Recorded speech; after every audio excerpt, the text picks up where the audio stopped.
I didn't realize how carefully my daughter had practiced the sentence until after she said it. She came through the front door with her backpack half hanging off one shoulder, dropped it in the hallway, and walked into the kitchen like any other afternoon. Nothing about her looked upset. Then she said it, almost cheerfully, Grandma and Aunt Lisa went to the movies. They said I might get bored and be a distraction, so I stayed in the car.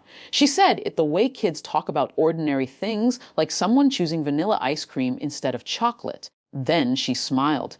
It was the smile that stopped me. It wasn't sad. It wasn't angry. It was careful, like she had already decided that if she acted like it didn't matter, maybe it wouldn't. I didn't ask questions. I didn't ask how long she sat there. I didn't ask what she did while they were inside. I just nodded slowly, like I had heard something neutral, and walked to the coat rack. "Where are you going?" she asked. "Out for a minute." That was all. The drive to my mother's house wasn't long, but it felt strange. Not dramatic. Not furious. Just very clear. Growing up, my mother had a way of making things sound reasonable even when they weren't. Little dismissals wrapped in polite explanations. People learned to shrug them off. But hearing my daughter repeat one of those explanations like she had already accepted it did something inside me I hadn't expected. By the time I parked outside the house, the porch light was on and the living room windows were glowing. They were home already. I didn't knock. I opened the door and stepped inside. The smell of popcorn drifted through the house. The kind that sticks to your clothes after a movie theater. My mother and my sister were sitting on the couch, shoes kicked off, laughing about something on one of their phones. They looked up, surprised but not alarmed. "Oh," my sister said. "Eh?" My mother smiled casually. "Everything all right?" I stood just inside the doorway for a moment. The room was relaxed, comfortable. The kind of atmosphere people have when they're sure nothing important has happened. Then I asked one question. "You left her in the car." My sister blinked. "Well, yeah," she said. It was a long movie. Kids get restless.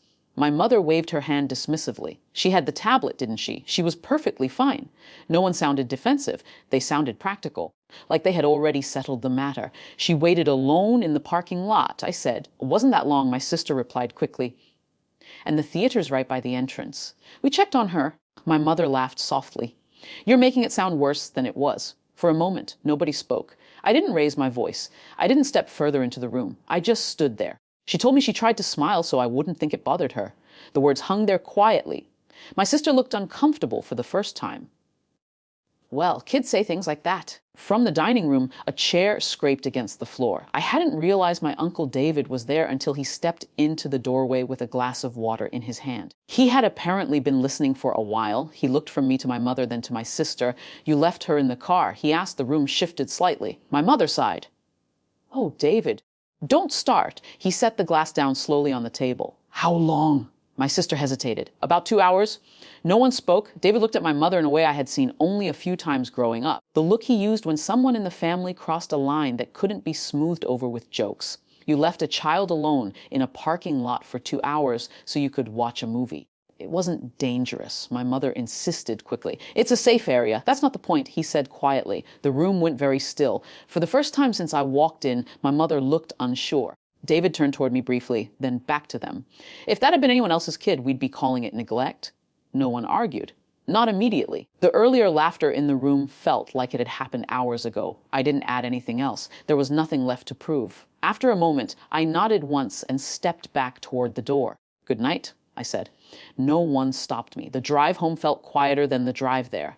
When I opened the front door, the lights were still on in the living room. My daughter was curled up on the couch with a book she wasn't really reading. She looked up quickly. "You're back already?" "Yeah." I hung my coat up. Then I walked over and sat beside her. "Hey," I said. "Tomorrow, how about we go to the movies?" Her eyes lit up immediately, but she tried to hide it. "Really?" "Really?" She nodded like she was accepting something fragile. Neither of us mentioned the car, or my mother, or the house I had just left. We just sat there for a while. But something small had shifted. She knew I had heard her, and this time it hadn't been ignored.